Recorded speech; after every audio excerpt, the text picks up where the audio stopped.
E aí galera, bom dia, boa noite, boa tarde. Professor Carlos, voltando aqui com nossa última aula sobre métodos contraceptivos. Hoje eu vou falar especialmente dos métodos cirúrgicos. Então, vamos lá.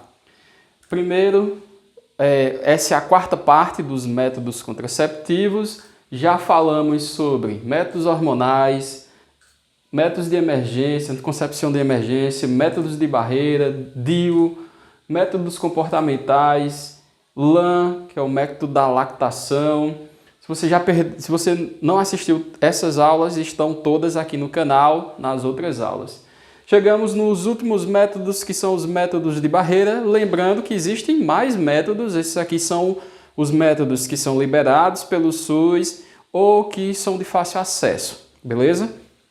Então, esterilização são métodos, os métodos cirúrgicos, que são métodos que vão fazer com que o indivíduo perca a capacidade de reproduzir, certo?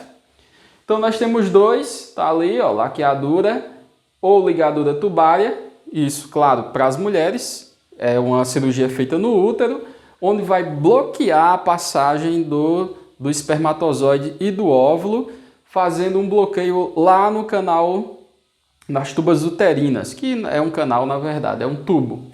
Então, ali onde está mostrando a tesourinha, o médico, cirurgião, ele vai fazer um bloqueio de alguma forma, a gente vai ver as principais formas já já. E no homem, vasectomia é feito nos canais deferentes. Quem já estudou anatomia masculina sabe onde é que ficam os canais deferentes, é aquele lá ali onde está marcado de vermelho, que é por onde o espermatozoide ele sobe até chegar na uretra para ser ejaculado. Vamos primeiro falar um pouquinho sobre a legislação. O que é que a legislação fala sobre esterilização? É todo mundo que pode fazer? Eu decidi fazer, vou fazer, é liberado para todo mundo? De certa forma, não é liberado para todo mundo. Existem algumas regras. Vamos ver que regras são essas. Então, só é permitida a esterilização porque ela é teoricamente irreversível. A gente trata ela como se fosse irreversível, apesar de existir cirurgia de recanalização, vou falar já já na frente. Então, como ele é um método considerado irreversível, a gente precisa tomar alguns cuidados. Primeiro, o indivíduo tem que ter capacidade civil plena. O que significa isso? Significa que ele tem que ter capacidade de discernir pelos seus direitos e pelos seus deveres. Um cidadão que possa discernir aquilo que é melhor para ele ou não. Tem que ser maior do que 25 anos ou, se não for maior do que 25 anos, ter tido pelo menos 2 filhos e existe um prazo. Decidir fazer a esterilização hoje, a cirurgia de esterilização hoje. Eu só posso fazer essa cirurgia daqui a 60 dias no mínimo. Então eu não posso, por exemplo, decidir hoje e fazer um mês depois.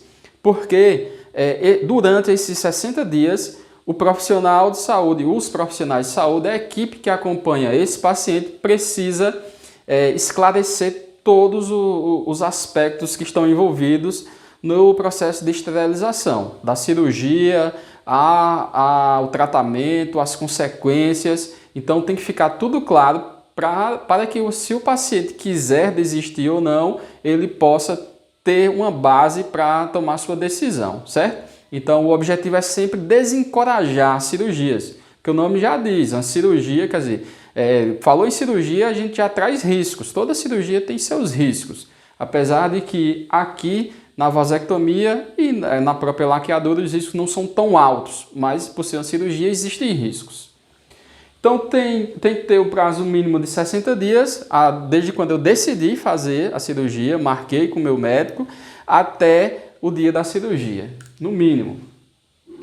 Outra situação onde é liberado pela legislação fazer as cirurgias, tanto a vasectomia quanto a laqueadura, é no caso de colocar risco à vida ou da mulher ou risco à vida do concepto, do bebezinho que vai nascer.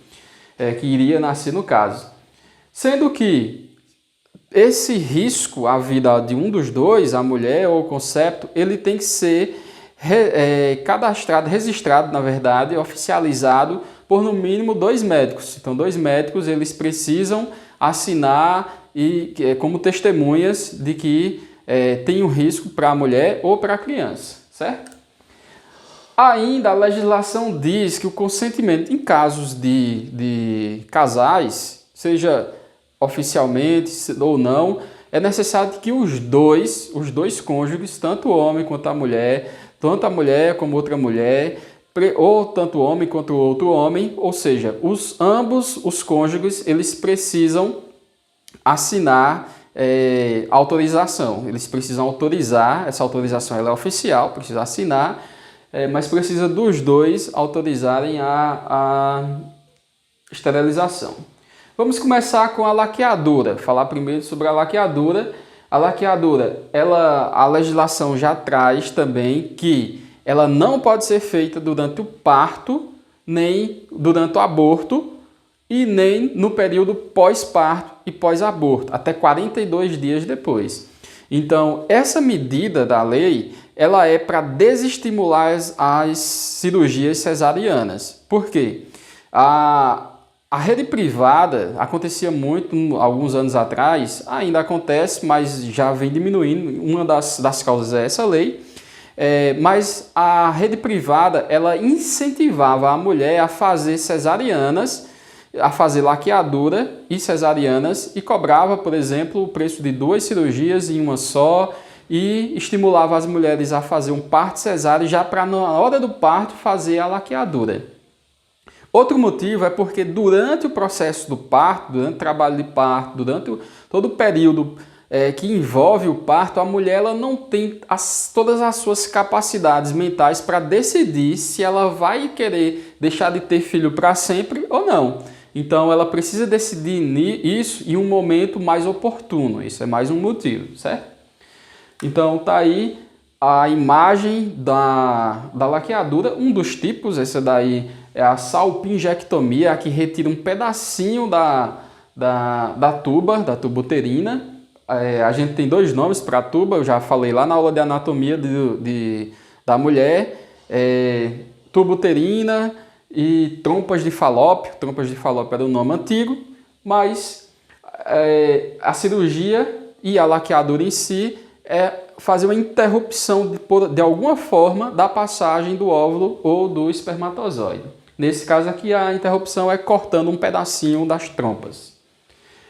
Com relação às técnicas, nós temos algumas técnicas para chegar lá nas tubas, chegar lá nas trompas. Aqui no Brasil, a mais utilizada no serviço público é a mini laparotomia, que consiste, na verdade, de 2 cortes, 2 incisões pequenas, uma de cada lado,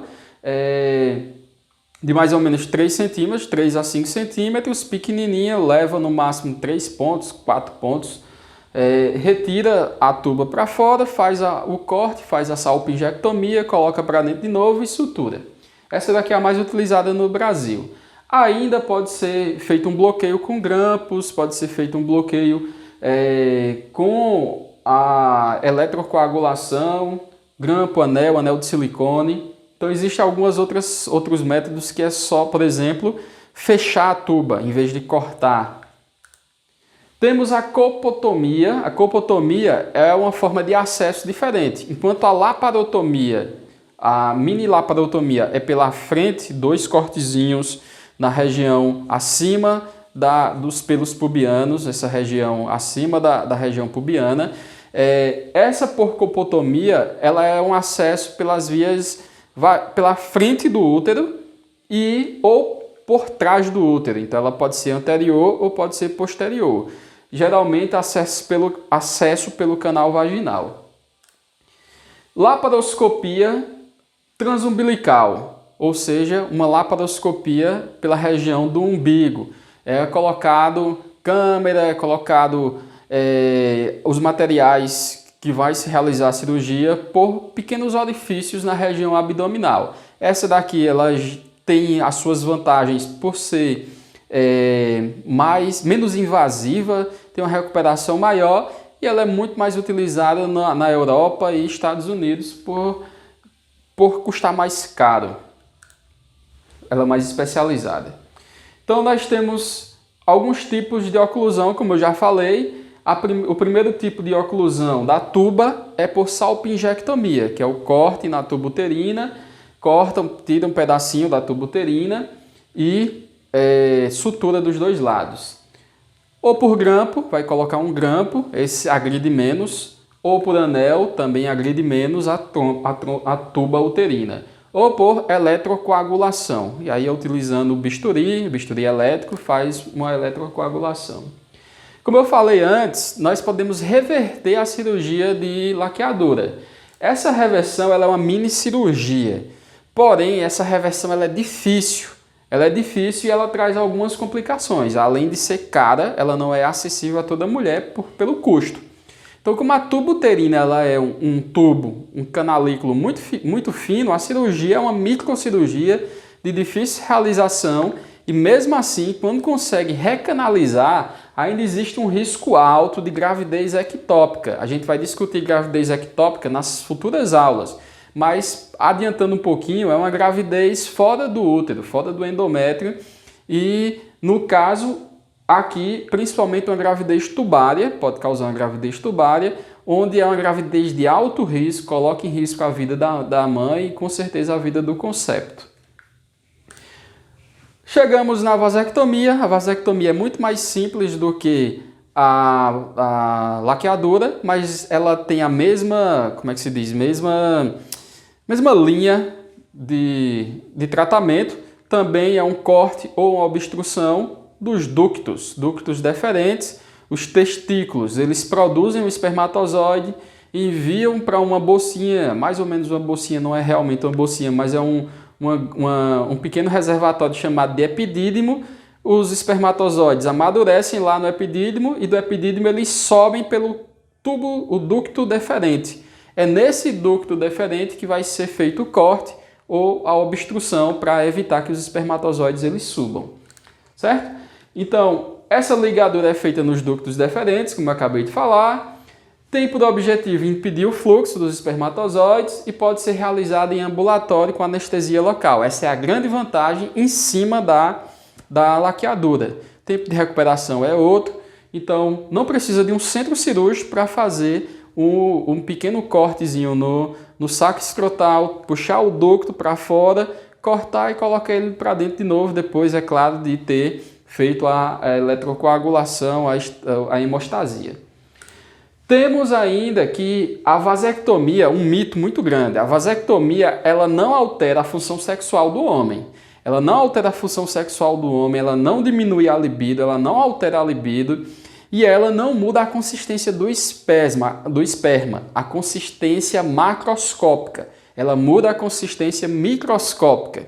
Então, quando você olha para o esperma que tem espermatozoides e um esperma que não tem espermatozoides, não tem diferença nenhuma, olhando, visualmente falando. A diferença é microscópica.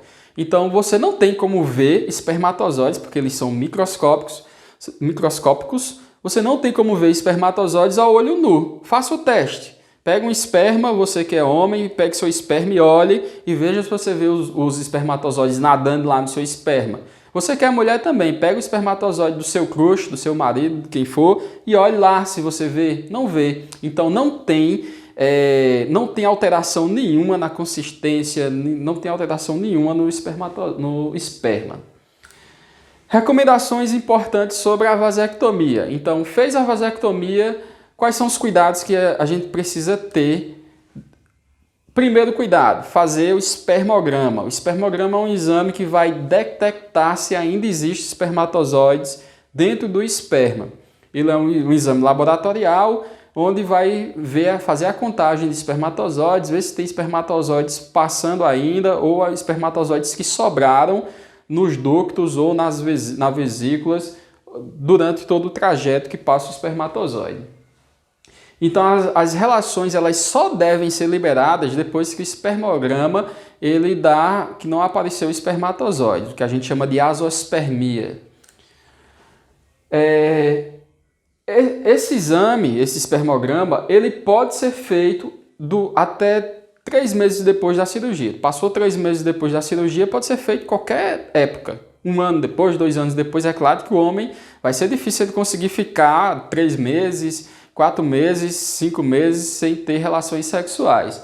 Então, mas o liberado para ele ter relações sexuais sem o uso de preservativo, para evitar a gestação, é após 3 meses, depois que fez um espermograma para confirmar. Ou que ele já teve 20 ejaculações. Então, ele tem que contar as ejaculações para que a cada ejaculação que ele for tendo, ele, digamos que vai limpando os ductos de espermatozoide, retira os espermatozoides que sobraram ali. Então, 20 ejaculações ou 3 meses depois do procedimento é o indicado. Então, porém, o indicado, você só fazer as 20 ejaculações ou esperar 3 meses, não é o recomendado, só isso. O recomendado é ter as 20 ejaculações ou os 3 meses e ainda fazer o espermograma. O espermograma é o exame de praxe para você detectar se ainda tem espermatozoides ou não. Para a gente fechar, questão da VUNESP 2018. Ao desenvolver atividades com grupos de planejamento familiar, o enfermeiro deve esclarecer que, comparado à laqueadura tubária, a vasectomia. Então, ele compara a vasectomia com a laqueadura. Letra A. É um método 100% eficaz após 7 dias da realização do procedimento. A gente acabou de ver que vasectomia não é eficaz depois de 7 dias. É depois de 3 meses, ou 20 ejaculações, ou feito o espermograma, depois desses 3 meses. Letra B. Apresenta um número menor de complicações, sendo a ocorrência de episódios de ejaculação precoce a mais importante. Não, a vasectomia ela não causa ejaculação precoce, isso é mito. É eficaz no controle da transmissão de infecções sexuais transmissíveis se realizado corretamente. Também está errado, ela só evita a gestação. O único método eficaz para evitar transmissão sexual é o uso do preservativo. Letra D. É um procedimento cirúrgico simples, de corte, de pequeno porte, seguro e rápido, que consiste na ligadura das vesículas seminais. Estava andando bem, né? Chegou no final, derrapou. Não é ligadura das vesículas seminais, é ligadura dos ductos deferentes. E letra E. Torna necessário o uso de condons, que são as camisinhas, ou outro método anticoncepcional eficaz durante as primeiras 20 ejaculações ou por 3 meses após o procedimento. Então é essa a nossa alternativa correta, certo? Letra E. Essa daí foi a nossa aula. Próxima aula a gente vai dar sequência em saúde da mulher. Vamos até o fim de saúde da mulher. Próxima aula a gente já vai falar sobre gestação, vou falar sobre os sinais de gestação, como é que a gente descobre que a mulher está gestante, quais são os sinais de presunção, sinais de certeza, sinais de probabilidade, essas coisas. Então, muito obrigado por assistir